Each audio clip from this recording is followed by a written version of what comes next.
My brothers and sisters, Assalamu alaikum wa rahmatullahi wa barakatuh. Life as we know it is full of ups and downs. Sometimes it feels like everything is falling apart. The doors are closing. The people you trusted are walking away. The du'as you've made for years seem unanswered, and in that very moment, when you're about to give up, Allah is preparing you for something big, yes, something massive, something better than what you asked for. Something beyond your imagination. But before that gift comes, Allah gives you signs, and today I want to talk about those signs. Subhanallah, the first sign is that life becomes heavy. Your heart feels like it's carrying a mountain. People may hurt you, you might face rejection, your plans start to fail, and you wonder, why me? But remember, before Musa split the sea, he was cornered by Pharaoh's army. Before relief comes the tightness. Allah says in the Quran, indeed with hardship comes ease. Surah Ash-Shar 94:6. Not after hardship with it. So when things feel like they can't get worse, know that the help of Allah is near. Sometimes Allah takes away before He gives. You might lose a job, a friendship, an opportunity. It hurts. But remember, Allah removes what distracts you before He gives you what will uplift you. You were busy chasing temporary things. Allah is redirecting your heart. That heartbreak, that failure, that delay, it's not rejection, it's redirection. Allah loves you too much to allow you to settle for less than what you deserve. Another sign, my beloved brothers and sisters, is that your heart begins to soften. You start to reflect more, you cry in sujood, you begin to say, Ya Allah, I don't know what's happening, but I trust you. That's not weakness, that's strength. That's your iman rising. Sometimes Allah delays the gift so He can bring you back to Him first. What's the point of your success if your heart is far from Allah? So He calls you back, gently, through pain, through patience, until your reliance is no longer on people, but on Him alone. Out of nowhere, small things begin to work. A stranger helps you, a dua is answered in an unexpected way. You feel a sense of calm even though the storm hasn't passed yet. These are signs Allah is showing you, I haven't forgotten you. Do you know what's beautiful? When Allah loves a servant, He tests them. Why? Because He wants to raise their rank, purify their heart, and prepare them for a bigger gift. This is one of the clearest signs. You begin to feel content even before the big blessing arrives. You're no longer chasing the result. You're enjoying the journey with Allah. When your dua turns into a conversation with Allah, not just a wish list, that's when you know you've grown. My dear brothers and sisters, if you're going through difficulty now, if you're being tested, if you're holding back tears at night, don't lose hope. Maybe this is your sign. Maybe Allah is preparing something big for you. Stay patient, stay in sajda, keep making dua even when you're tired, keep trusting even when you're scared, because when Allah is about to give you something big, He tests you in big ways, but He also strengthens your heart in ways you didn't even realize. So hold on, the storm will pass, and when it does, the sun that rises will be brighter than anything you've ever imagined. Patience is one of the most powerful qualities a believer can develop, especially when waiting for Allah to open the doors of His mercy and blessings. It's easy to be grateful when things are going your way, but patience is tested in darkness, in silence, in moments when nothing seems to be changing, and yet that is exactly when your closeness to Allah is being refined. Patience isn't just about sitting quietly, it is an active form of worship. It is the internal strength to remain firm, to continue praying, to keep making dua even when there seems to be no sign of response. It is to guard your tongue from complaining, to keep your thoughts pure, and to hold your trust in the wisdom of Allah, even when you do not understand His plan. Look at the story of Prophet I. God peace be upon him. He lost everything, his health, his wealth, and even his children, but not once did he complain against Allah, not once did he say, why me? His patience wasn't in silence alone, it was in surrender. He continued to call upon Allah with full conviction, even in his pain, and when Allah finally gave him relief, It was not just a return to his old life, it was a complete transformation. That is what patience brings. It doesn't just restore what you lost, it often gives you far more than you ever had before. In our own lives, patience is often misunderstood. People think it means waiting without taking action, but in Islam, patience is dynamic. It is divided into three parts: patience in obedience to Allah, patience in staying away from sin, and patience during trials. Sometimes we are patient by waking up for Fajr even when it's difficult. Sometimes we're patient by holding our tongue when someone wrongs us, and at other times we're patient by enduring a heartbreak, a loss, or a delay in our du'as being answered. Each of these forms builds your soul. It turns you into someone who is not shaken by the winds of life, because your roots are firm in the soil of Iman. There are moments when a person feels like their life is falling apart, when every door feels closed.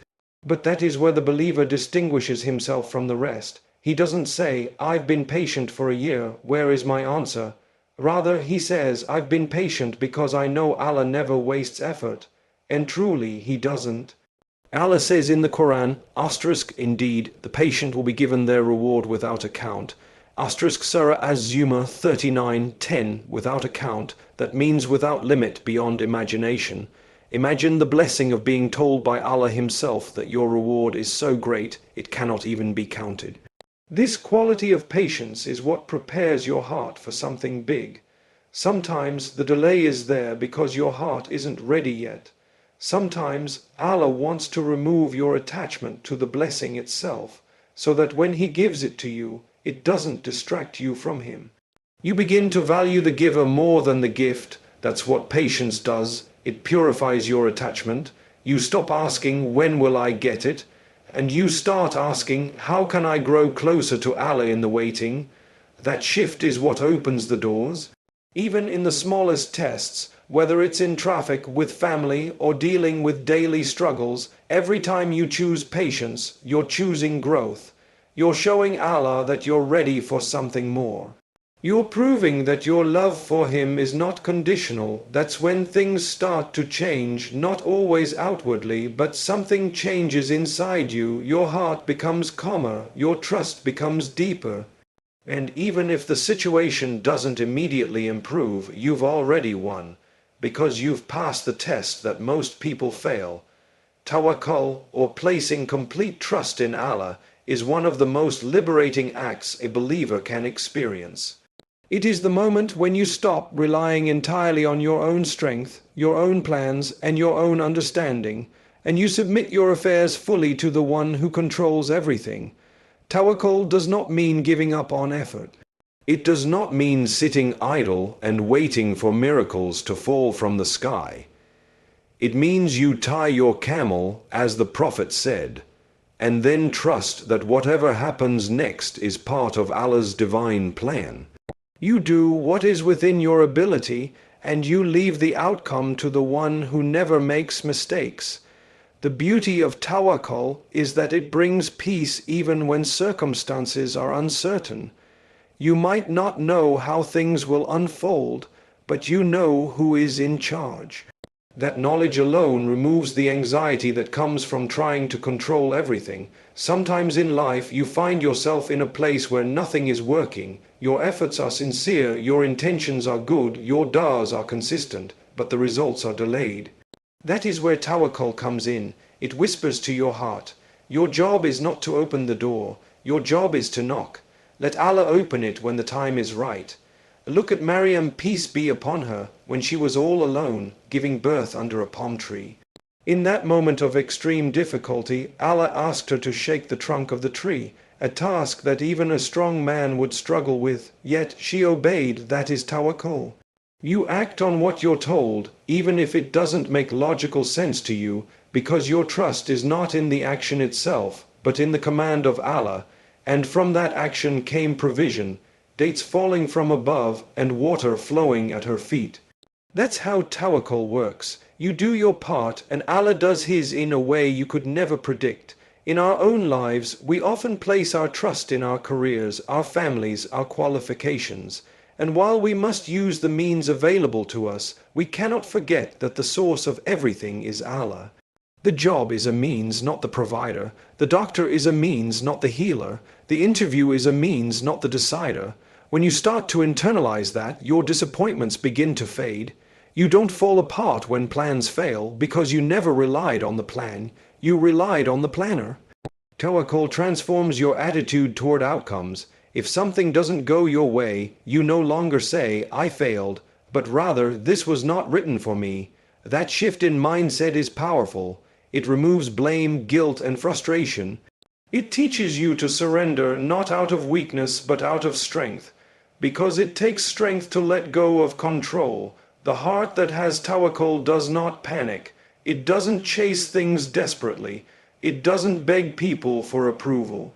It knows that what is meant for it will come, and what is not meant for it cannot be forced, no matter how hard it tries. This level of trust also brings humility. You recognize that every success you had wasn't just because of your hard work. It was because Allah allowed it.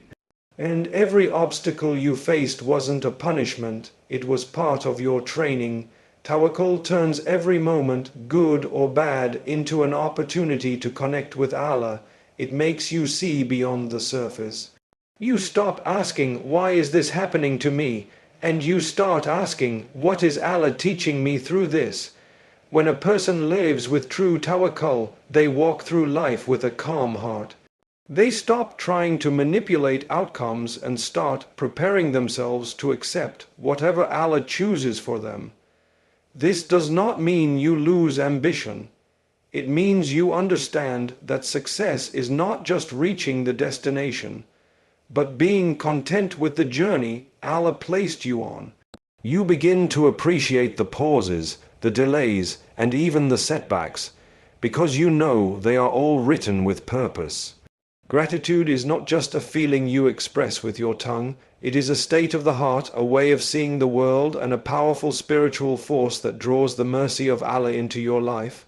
When a person becomes truly grateful, their entire outlook on life begins to change. They stop focusing on what is missing and start appreciating what is already present. Gratitude shifts your energy from complaint to contentment, from stress to serenity, and from longing to satisfaction. It doesn't mean you stop asking Allah for more. It means you thank Him while you ask, and you trust that whatever you have is already part of His perfect plan for you. The Prophet Muhammad said, "Whoever is not grateful for small things will not be grateful for large things." This teaches us that gratitude is not about quantity, it's about perspective. Some people have little but feel rich because their hearts are full of shukr. Others have everything but live in misery because they are constantly comparing, constantly dissatisfied, constantly overlooking the blessings right in front of them. True gratitude is being able to smile even when you're waiting, even when you're struggling, because deep down you know that Allah never wrongs anyone. He has already given you so much, and if He hasn't given you something yet, there's wisdom behind it. In the Quran, Allah makes a remarkable promise, asterisk, "If you are grateful, I will surely increase you." Asterisk Surah Ibrahim 14:7. This isn't just an increase in wealth or health. It's an increase in barakah, in peace, in love, in opportunities, in spiritual closeness to Allah. Gratitude unlocks doors you didn't even know were closed. It makes what you have feel sufficient and makes your heart open to more.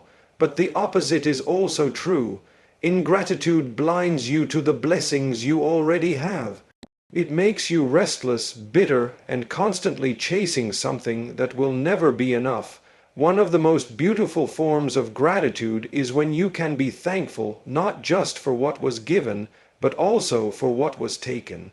Sometimes Allah removes something from your life, maybe a job, a relationship, a dream, and at first it feels like a loss. But later, when you look back, you realize it was actually a form of protection. Gratitude in moments of ease is important, but gratitude in moments of loss is transformative. It shows that your love for Allah is not conditional on comfort. It shows maturity of faith, depth of character, and a heart that trusts even when it doesn't fully understand. Gratitude also brings softness to your dealings with others. When you're grateful for what you have, you become less envious of others. You stop resenting their success and start celebrating it. You stop being bitter over what you lack and start being kind with what you can give. Gratitude makes you generous, patient, and positive. It changes the tone of your conversations. You find yourself thanking Allah for small things, a warm meal, a kind word, a moment of peace. These small moments, when acknowledged with sincerity, become heavy on your scale of deeds. Living with gratitude means that you start recognizing the hidden blessings in everyday life. Waking up in the morning with your heart beating and your lungs breathing is a blessing. Having food in your fridge, clean water to drink, people who care about you, these are not small things. But we often take them for granted until they are gone. Gratitude teaches you to value the present instead of constantly chasing the next moment. It grounds you, centers you, and keeps your soul connected to Allah. Sometimes, when Allah is about to give you something big, He first tests you to see how you respond with what you already have. Do you thank Him for the delay, for the silence, for the lessons, or do you complain? Gratitude during hardship is one of the greatest indicators that your heart is ready for elevation. It shows that you have reached a level of spiritual maturity where your faith is not dependent on your circumstances, but rooted in your certainty that Allah knows what is best for you.